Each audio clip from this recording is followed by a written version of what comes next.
grunden til, at jeg vil gerne have det på det, fordi det er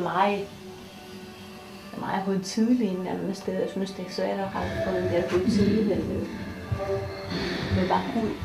Eller hvordan skal man sige? Eller han er en messias eller sådan. Ja.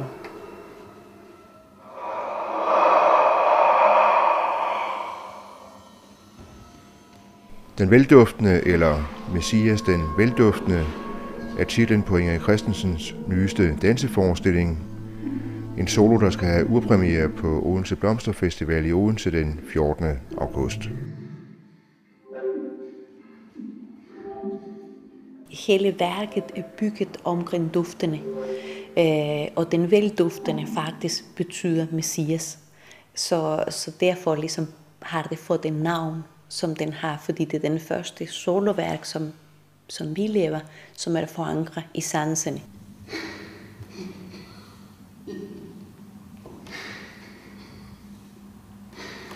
Hvis man går ind og researcher faktisk og kigger på begrebet Messias, den velduftende, så er det faktisk et begreb, som jøderne har brugt det, og før det er der faktisk i mange religioner i verden, der bruger den. Og det er der den, der kommer frelser, eller den, der kommer og viser vej.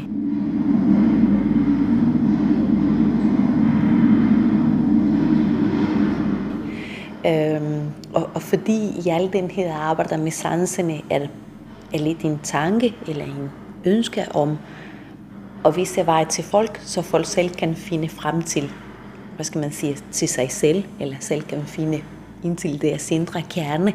Så derfor var det oplagt at bruge den navn. Men den har ikke religiøse, den er ikke en religiøs forestilling som så, men hvad skal man sige, at den er forankret i skabelsesberetningen, og den er forankret i nogle af vores vestlige mytologier.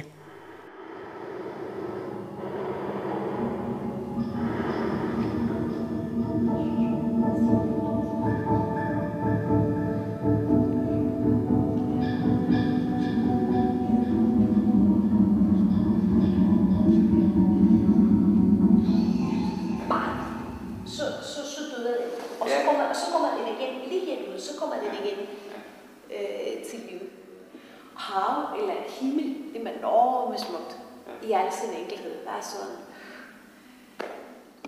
Man arbejder sammen med sin performer, sammen med sin danser, sammen med sine skuespillere.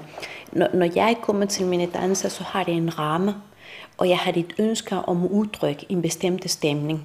Eksempelvis, jeg har her et ønske, at jeg for eksempel den frugtbare jord, og det skal være en form, det skal være nogle runde bevægelser, det skal være nogle sensuelle bevægelser, det skal være en bestemt undertone.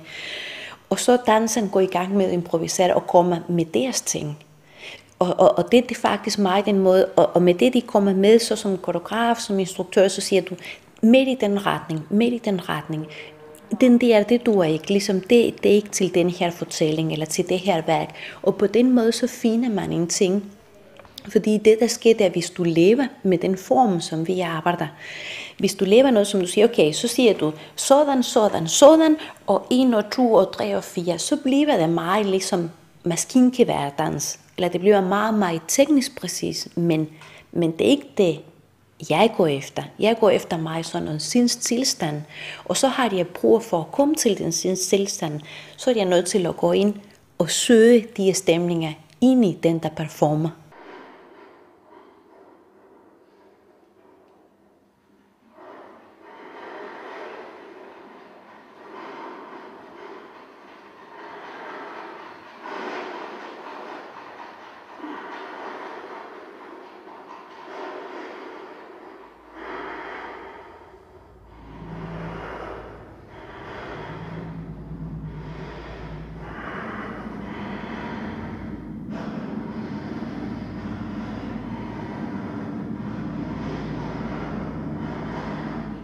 Men jeg har det store ønske om at lave nogle ting, der går i dialog med publikum, og der henvender sig til publikum.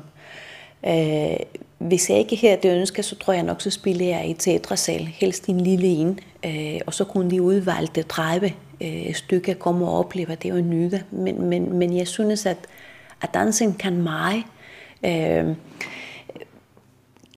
kan virkelig røre folks publikums, hvad skal man sige, ånd eller sjæl, eller hvad nu man vil kalde det, og kan give en masse gode oplevelser. Og det ligesom, så er der ikke noget bedre end at komme der, hvor folk er. Fordi ligesom, så rækker man hånden ud